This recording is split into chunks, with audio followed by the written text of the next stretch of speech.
यदि RERA authority किसी project का रजिस्ट्रेशन कैंसिल करना चाहें, यानी what if RERA authorities want to cancel registration of A project, यानी कोई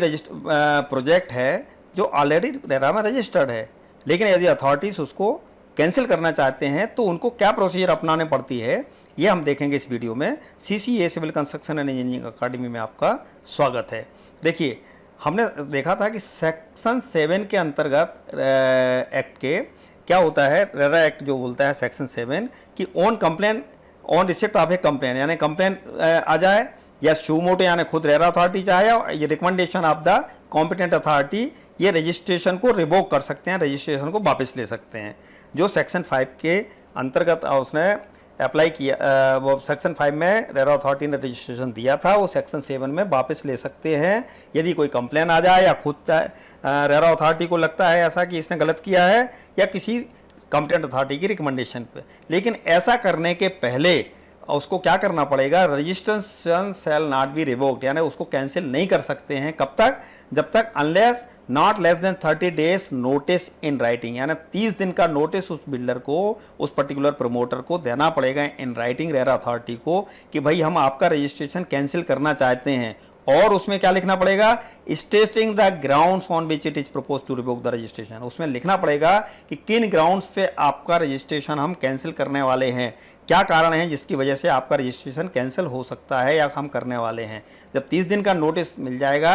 and has considered any cost shown by the promoter with in the period of this notice against the propose revocation, फिर builder उसका जब जवाब देगा और उस काज को जो कारण दिया था उसके जवाब को कंसीडर करेगा कि भाई हमने ये बिल्डर का या प्रमोटर का जवाब भी उसको कंसीडर कर लिया है। तो अब इसके बाद में क्या होगा कि the authority may permitted to remain in force, यानी हो सकता है कि अथॉरिटी चाहे, जो रेरा अथॉरिटी होती है वो चाहे तो इस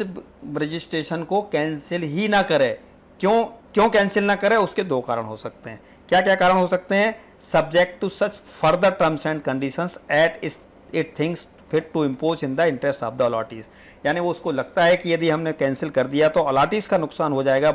बायर्स या कस्टमर्स का नुकसान हो जाएगा, तो क्या करेगा, फर्दर टर्म्स एंड कंडीशन, यानी जो उसने जब लाइसेंस या रजिस्ट्रेशन दिया था उस टाइम पे जो टर्म्स एंड कंडीशंस दी थी उसके अलावा भी फर्दर, यानी और टर्म्स एंड कंडीशंस उस बिल्डर के ऊपर डाल के, उस प्रमोटर के ऊपर डाल के, और जो भी उसको लगती है, जो थिंग्स फिट, यानी जो उसको लगता है वो उनको इम्पोज कर सकती है, लगा सकती है। क्यों लगा सकती है कि इन the interest of the allottees, जो बायर हैं उनका इंटरेस्ट या उनका पैसा सेव करने के लिए, उनके इंटरेस्ट में वो रेरा अथॉरिटी चाहे तो उसको प्रोजेक्ट को कैंसिल नहीं करेगा, लेकिन फर्दर और टर्म्स एंड कंडीशंस बिल्डर के ऊपर थोप सकती है।